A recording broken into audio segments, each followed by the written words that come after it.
Good day everyone, welcome to the 10th episode of the Prehistoric Fauna Zoo. In this episode I'm building a Saurosuchus, which is like a land crocodile from the late Triassic, I believe. And this is the 10th episode, which means in the next episode I'll be doing the world tour. Yeah, so 10 episodes is a pretty big milestone. I've built 9 enclosures and 1 zoo entrance, and this world has just grown so much since I started it. Happy New Year, by the way. I started this world in 2023. I only did one video in 2023, and I've done most of the world in 2024, and now I'm in 2025, and yeah, this is crazy. I've been working on this for over a year. I think that's the longest my world hasn't been corrupted, which is amazing. Yeah, so for the design of this enclosure, I gave them a big sheltered area, which the colors sort of remind me of like an American diner, but I kind of like it, so I kept it that way. And they've also got this one-way see-through glass, and it's just normal black glass, but it's meant to give off the vibe that's only one way. And yeah, I'm pretty happy with this enclosure. At the end, it's attached to the zoo entrance, and someone actually suggested this in the comments. They said, I would like you to build a Saurosuchus next to the build. I don't think they said it that way. I just made that up. But they did want me to build a Saurosuchus. So that's the creature I've chosen to put next to the zoo entrance. For the design of the enclosure, I went very dry, but there's also some trees and a lot of grass around. And I think it looks really nice. I think it looks very unique and different from all my other enclosures in this world, which is nice. I think that's important to have at the zoo entrance. I think it's important to have in like every enclosure, but I feel like this one looks extra different than the others, which is good. We're at the 2-minute mark in the video now, and I want to go on a slight side tangent. So first off, how was everyone's New Year's? How was everyone's Christmas? I hope it went really well. Let me know how your New Year's and Christmas was in the comments, and I'll try and reply to everyone. But I just want to say something about a Christmas present that I got for Christmas. It was a dinosaur t-shirt, and it's by a pretty big brand in my area. It's like a brand well known to teens and stuff, and this shirt has a bunch of dinosaurs on it. There's a pteranodon, there's a stego, Camptosaurus, a Tyrannosaurus rex, a Brontosaurus, and a Triceratops. And yay, dinosaur shirt with a bunch of dinosaurs on it, because I love dinosaurs. But none of these dinosaurs are real. Let me show you a picture right now. So as you can see, the Stegosaurus looks absolutely nothing like a Stegosaurus. It looks like some sort of pill bug mixed with, I don't even know. Like, what is that? And then the T-Rex, it has 5 fingers, which is strange. The Brontosaurus and Triceratops look like they're starved to death. And the Triceratops, it says on the description of it, 3-horned on the face. It's only got 2 horns on the face. The Pteranodon is so obviously just not a Pteranodon either. And I'm not even going to talk about the Camptosaurus, like what even is that? So I said to my mum, you know this is AI generated, right?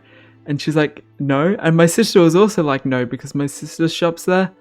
And like, they just didn't believe that this type of brand would sell AI generated images and clothing. But you can't pass any of these dinosaurs as actual dinosaurs. Maybe there's a T-Rex variant that has 5 claws, but like, I don't know. I don't know what to say.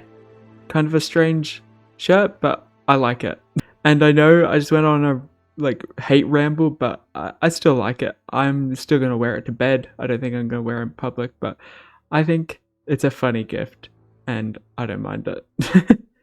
Alright, now that ramble's over, I'll talk a bit about the build for a second here. So I've decided to do a completely covered pathway viewing area for this enclosure, so the guests who visit the zoo can get up really close and personal to the glass right next to the Saurosuchus. And I think it's great. I haven't done anything like that in the rest of the zoo, so I think it's unique and special here. Another thing I did was I added these like dry salt patches. I think that's what they're called. They're one of the biomes. They're plenty, like sort of dirt blocks. You can place like grass and stuff on them. So I really liked that, and that's one of the things I did to make the enclosure look cool. And as you can see here, I'm putting in the like cascading river. I don't know how accurate this is. I don't know if there were many cascades and rivers in the habitat of the Saurosuchus, but I think it's fine. I think it looks really nice, and I added a bit of like vegetation around. Alright, so the next episode I'm doing in this world is the world tour, and it's very exciting. I've been wanting to do the world tour for a long time, but I just felt like the world wasn't built up enough for that. But now I feel like it is, and I'm really excited. And I'm going to be getting 3 guests on, hopefully, plus Bobo. Can't have the world tour without Bobo. These guests, I'm not going to say who, because, well, I've asked them, but some of them haven't woken up, and they haven't replied to me yet. But I'm hoping that they will come on and they'll ask me questions. We'll talk about dinosaurs. We'll talk about the builds, and it should be really fun. I'm really looking forward to the world tour. I'll talk a bit about the build again. So here I'm building custom trees, and the way I've done the custom trees in this world is I make a few designs, then I copy and paste them throughout the build. But for this build I decided I wanted to build all the trees unique, so I built each one unique. I built them all separate, and I'm really happy I did, because these designs are pretty easy. They're not amazing like B-dub style, but they're still good. They look cool. And the first tree I built, I did different types of leaves, but I wasn't happy with them, so I switched out. And now I think these trees look cool, and I'm really happy with them. And I think I'm getting better at building trees. I've never thought that I've been great at building trees, but these ones are pretty good. Alright, we're getting to the end of the speed build here. Thanks for listening to my rambles once again. That's what this series is. It's building enclosures with a side of rambles about random stuff. Yeah. Let's get to the tour.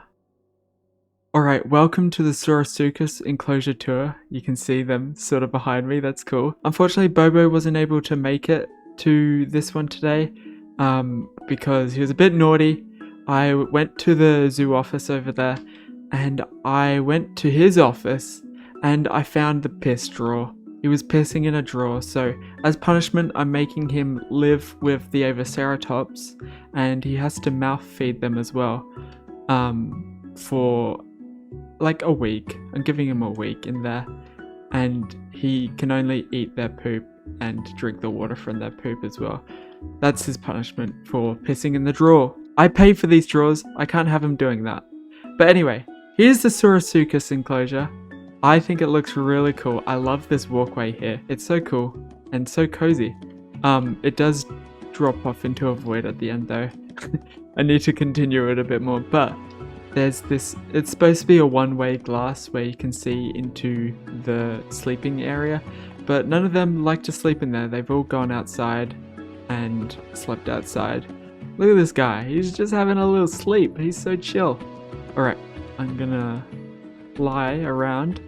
So as you can see, used some cool rocks with magenta terracotta. I thought adding some sort of pink minerals to the rocks in the enclosure is cool. I've done it to some other enclosures as well, but I always love that detail. And look at this guy. Is his eyes closed? They look like they're closed. I need to find another guy with his eyes open. Hello. Okay, what if I punch you? Do your eyes open? I think this is how they're sleeping. What are they doing? Wake up. Hold on. Do they have open eyes?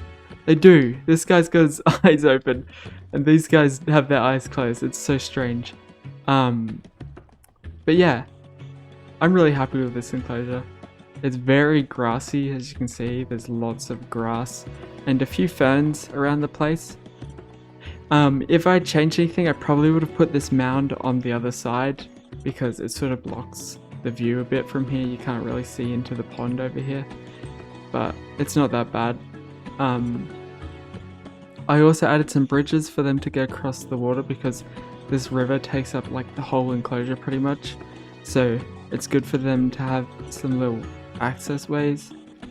Hello. I just having a sleep. They're so sleepy. Hey, It would be nice if you had your eyes open and your head not in the wall for the zoo tour. That's alright, you're a cutie. But yeah, you can see this is attached to the main entrance and it just continues down here, and eventually this path will wrap around the Saurosuchus enclosure and attach to this path, which is right next to the T-Rex enclosure. But yeah, honestly, it's one of the smaller enclosures in the zoo. I didn't want to go massive with this. I just wanted a small one next to the entrance, and I think it's fine. Maybe there's too many Saurosuchus for this small enclosure. I might have to get Bobo to get rid of some, but I think it's fine for now. And yeah, I hope you did enjoy, because I'm gonna wrap up this episode here. Make sure to join for the next episode when I do the first zoo tour. There'll be some cool guests on, and yeah, I'll see you in the next one. Bye bye everyone, take care, bye bye.